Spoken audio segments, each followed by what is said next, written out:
Today is the first episode of a new series I'm calling Listen to What the Man Said. Paul McCartney is my favorite artist of all time, so I decided to make a whole series about him. Each episode will be a short, focused video on a specific topic, like a song, an album, or something the man has said or done in the last 80 years. Today I'm starting with his newest release.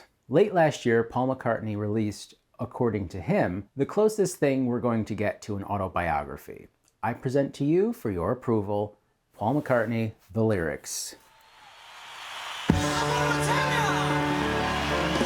was a song to shake thy bum too. We have come tonight to rock you. And you know, I'm getting a feeling like we're going to have a good time here tonight. Hey, what about that? This beautiful behemoth of a 2-volume book chronicling over 150 songs is amazing. Paul delves deep into the archive and even includes his very first song. Put that title in the comment if you know it. I do. He also goes into what was happening in his life around the time each song was written and kind of what inspired him to write each song. I've worked my way through volume 1, and I'm quite impressed with it. But in some cases, he doesn't really talk about how or why the song evolved, he just talks about the song. I mean, I can read the lyrics and understand that for myself. I think he's just so overshadowed by his Beatle career, people don't really want to hear about anything but the Beatles songs, which are great, but there's a ton of fans out there that would love to hear about Biker Like an Icon. But I digress. Biker Like an Icon is not included in this book.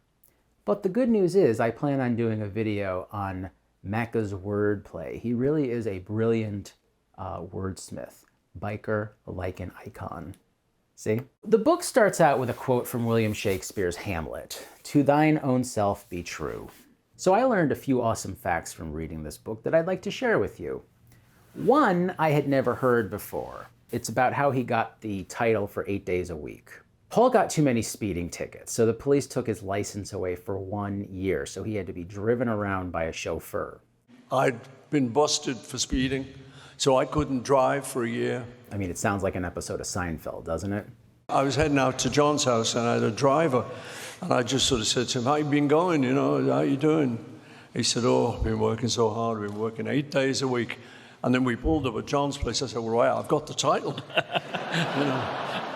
I didn't realize that Paul lived with his girlfriend's parents, the Ashers, for such a long time. You figure he's making good money, he could get his own place. I kind of think that he liked the motherly figure of Mrs. Asher since he sort of, lost his mother when he was 14, and he just felt comforted by her. So many of the classic Beatles songs were written in the Asher house. Yesterday was one, and so was Eleanor Rigby. I didn't know that he was going to name the father, Father Mackenzie, he was going to name it Father McCartney. I found that quite interesting that he changed the name. He said he and John went to the phone book and found the closest thing to McCartney they could find, which was Mackenzie. Now, this book is long, it's big, almost 900 pages. I love Paul McCartney. I mean, I'm doing this series about him, right? But I can't seem to read it for more than an hour at a time. But I imagine the treat it must have been for the editor, Paul Muldoon, to sit there and speak with the man himself about the most prolific musical career in popular music. But how do you decide what songs to ask about? What songs to include? One of my favorite songs is not included. The song is Every Night, off the McCartney album. I love the sparse production and simple lyrics. That whole era was a simple time. I mean, after all, he just plugged the mic into the back of the recorder, something that would never happen in a studio. Reading his foreword, you see a glimpse of the real Paul McCartney, the man that I've been trying to get to know for as long as I've been a fan. Not the public, vegetarian, ham-it-up Paul McCartney, but the man, the private man, the man that only his friends and family get to see. There are very few glimpses of this man, since he's always on and has to be that Paul McCartney that everyone knows and loves. This book offers a glimpse into the real Paul McCartney, and I'm so glad we have it in print as a testament for all future generations. Thanks for watching, and as always, please let me know your thoughts on the book in the comments. I love reading the comments to get other points of views. If you aren't already subscribed, please take a moment and consider subscribing, and don't forget to smash the bell so you get a notification when I upload a video. And if you want to see a video on a specific topic, leave me a comment and I'll do my best. Till next time, thanks, and remember, listen to what the man said, because he said, do do do do do do do.